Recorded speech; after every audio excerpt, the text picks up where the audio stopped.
Hello everyone and welcome back to another video. It's a quick tip video once again, so it won't be too long, but it's a really short and useful tip that again many people seem to keep asking about because it's very useful to know and often it can come down to a preference thing. But that question is, how can you get rid of the grid lines you see on Excel? This could be for many reasons. Like I say, it could be a preference if you're trying to demonstrate or present something in Excel. Obviously it's nice to get rid of the grid lines.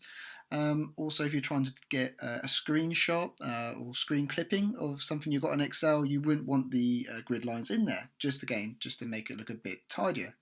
So it's really simple to get rid of grid lines. And if you're not familiar with what a grid line is, simply put, it's these grey lines you can see here, what help identify each individual cell reference. So if I just click here, you can see in B4, you can see either side, it's got a line that shows the perimeter of the column of B, and also it will show obviously the perimeter of the row, so the top, bottom, and the sides. So it's these grey lines that we're going to remove.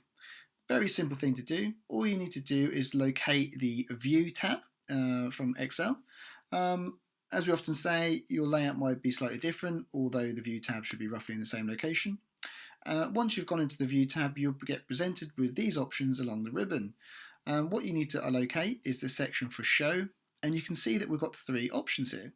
So the first one to address our question is grid lines. So all we need to do is untick this box, and you can see that those grid lines have now gone. So you can continue editing away and typing whatever you need to do, and basically just remove grid lines in this manner so you don't have them present on your screen. If you want to get them back, all you need to do is just do the reverse and just tick that box there for grid lines.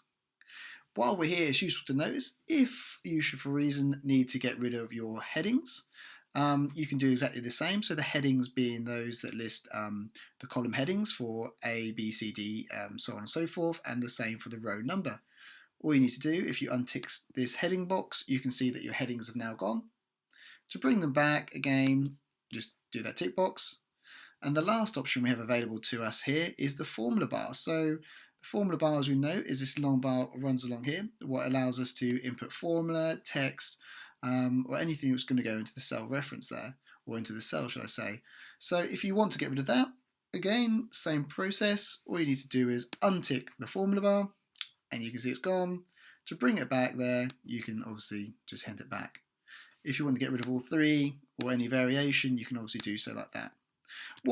Again, it gives you a bit of a bigger canvas if you're trying to present something or show something to someone and you don't want those either taking up the space or any which preference you may have. But there you go, that answers the question. So should you have previously wondered how you could get rid of grid lines or not even know what grid lines were, we hope that that short tutorial has shown and answered that question for you. If you do have any more further questions, loads of people are getting in contact with us via the website or Facebook, via post or messenger. Great way to get in contact with us, and we're more than happy to do that. If you want to, by all means, feel free to drop us a comment below this video here.